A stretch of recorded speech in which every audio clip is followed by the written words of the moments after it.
ဓမ္မပဒယမကဝက်မထဂုံတလီဇတ်ကိုအရှိခံ၍ဘုရားလုံးနာမည်လေးတပ်ပေးထားတာကယုတ်လေကြည်လေသိဖြူစင်ဘဝ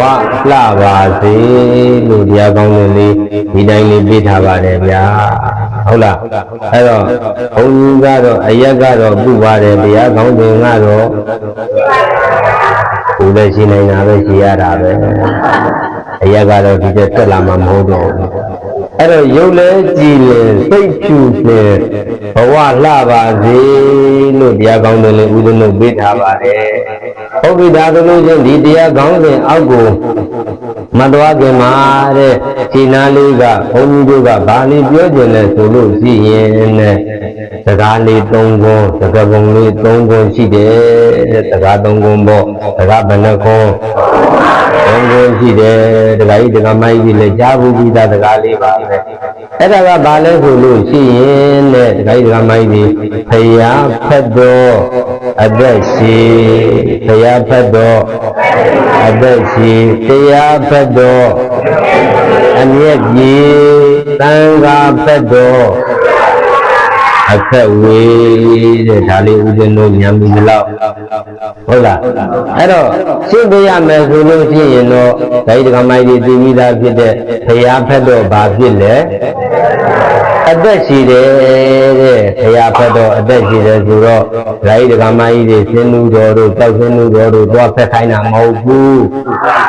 ဟုတ်လားဒါကြလည်းပဲဟလာနှစ်စုံနှစ်ပြားကြားပြီးတချို့ကြတော့လည်းပဲတို့ဘုရားဖက်တော့အသက်ရှိတယ်ဆိုတော့ဘုရားပဲတော့ဖက်နေရတော့မလို့အဲ့လိုဟုတ်ရဲ့လားမဟုတ်ဘူးဘုရားကိုနှလုံးသားထဲမှာအမြဲတမ်းထားရမယ်လို့ပြောတာမထားရမှာလားထားရမှာလားထားရမှာဟုတ်လားသွမ်းတော်ဆိုလဲသွမ်းတော်ကရမယ်ရည်တော်ချင်းဆိုလဲရည်တော်ကရမယ်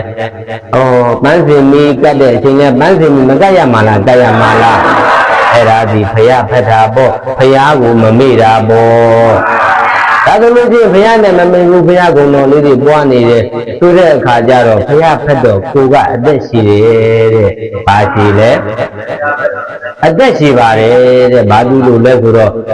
မြတ်စွာဘုရားဆိုတာကကိလေသာငြိမ်းတော်မူတဲ့မြတ်စွာဘုရားအဘူအပင်လေးကျင်းဝေးတော်မူတဲ့မြတ်စွာဘုရားဘုံတော်တွေအမျိုးမျိုးမရှိတာလားရှိတာလားဘုံတော်တွေအမျိုးမျိုးရှိတဲ့ပုဂ္ဂိုလ်ကိလေသာတွေကျင်းတဲ့ပုဂ္ဂိုလ်အဲ့ဒီပုဂ္ဂိုလ်ကြီးအနာမှာပုဂ္ဂိုလ်ကြီးကိုနှလုံးသားထဲမှာအမြဲတည်ထားတော့အဲ့ဒီကမှကိုယ်စိတ်မှာလည်းငြိမ်းချမ်းတာပေါ့ငြိမ်းချမ်းတာလားငြိမ်းချမ်းတာလားတချို့ဦးသိန်းတို့ရဲ့ဒကာကြီးဒကာမကြီးတွေယောဂီတွေတို့လို့ရှိရင်တရားဝတ်မပြတ်ဖဲနဲ့သိမပြောဘူးဒကာကြီးဒကာမကြီးတွေအဲ့လိုပုဂ္ဂိုလ်တွေမရှိတာလားရှိတာလား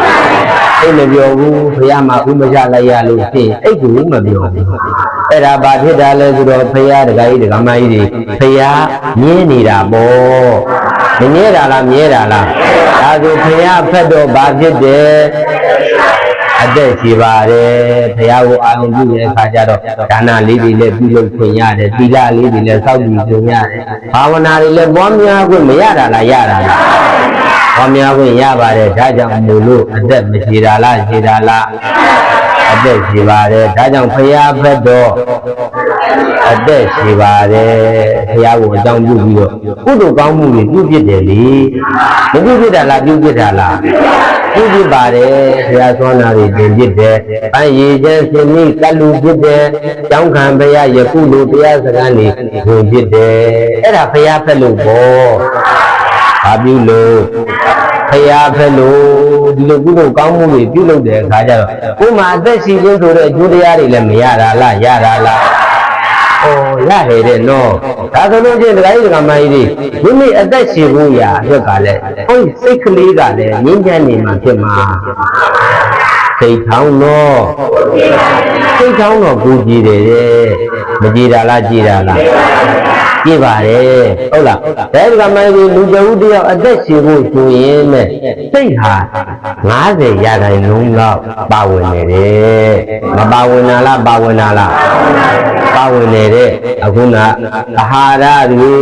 ဒီကျင်ကလောက်တာတွေအနေအထိုင်တွေအဲ့ဒါက90ရာခိုင်နှုန်းပါဝင်နေတဲ့အသက်ရှင်ဖို့ရာအတွက်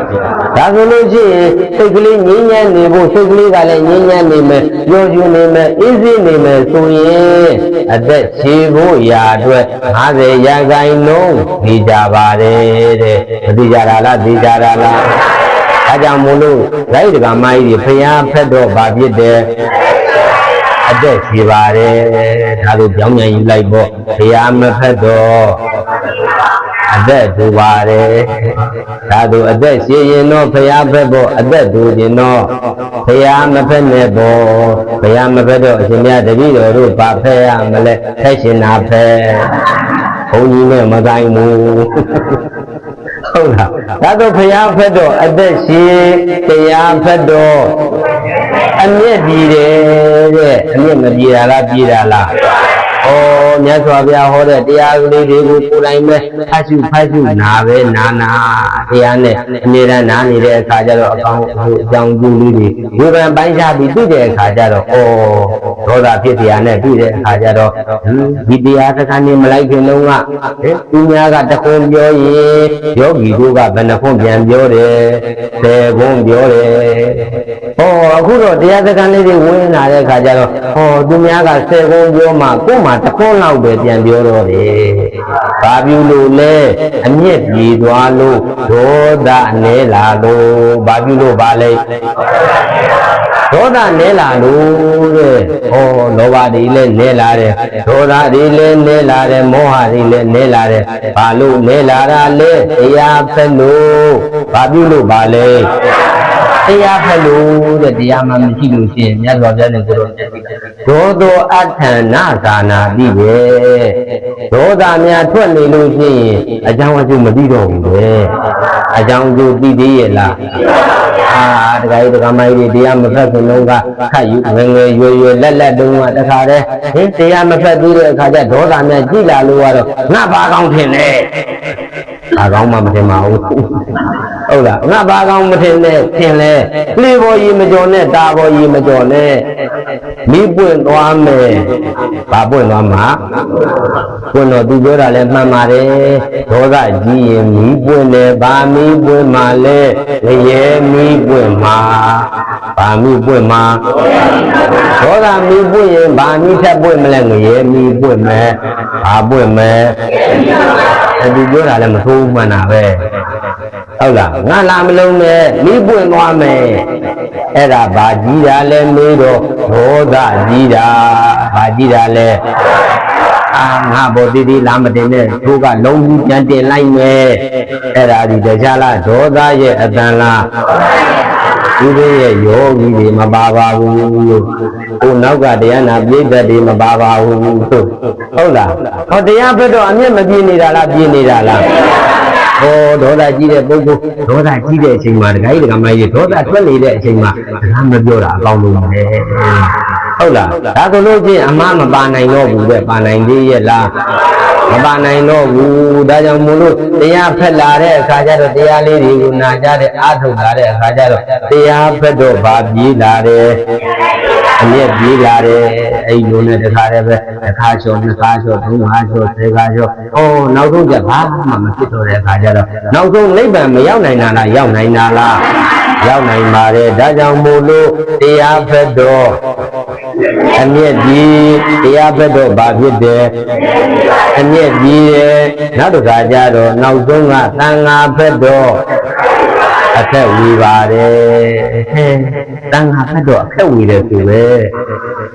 တချို့တက္ကကြီးတွေတက္ကမကြီးတွေကဗာပြောလဲဆိုလို့ရှိရင်ဒီတရဥပကမဟုတ်ပါဘူးလို့ဘကိုးတိုင်းအနောက်ကျမ်းတွေကညီတို့ပေါခေါင်းတို့ပေါ့ဗာပြောလဲဆိုတော့တဲ့ဉာဏ်တန်ဃာတွေကအညမကတ်နေတဲ့ကြောင်းလို့ပဲတ ညောင်ညောင်နဲ့ဘယ်လိုယဟန်မျိုးတော့တွေ့ဘူးလည်းမပြောတတ်ဘူးဟုတ်လားနောက်တစ်ခါကျတော့တဲ့ဘုန်းကြီးကအညံမကနဲ့အလူခံနေတဲ့ပါတယ်လေအလူညံခံတာတဲ့အခက်ဝေတယ်တဲ့တို့မှခက်ပြီးဘုန်းကြီးလေးတစ်ပါးကြီးညုံမိပါတယ်အခက်ဝေဆိုတဲ့အဓိပ္ပာယ်ကိုဆွဲယူပြစ်တာဆွဲမယူတာလားဆွဲယူတာလားဆွဲယူတာပဲတခါကြီးတခါမကြီးဟုတ်လားညဟန်တန်ငါသာဆိုတာကတခါကြီးကမကိုယ့်ရဲ့ဟုတ်လားပစ္စည်းလေးပါဖိတ်ထားရင်တော့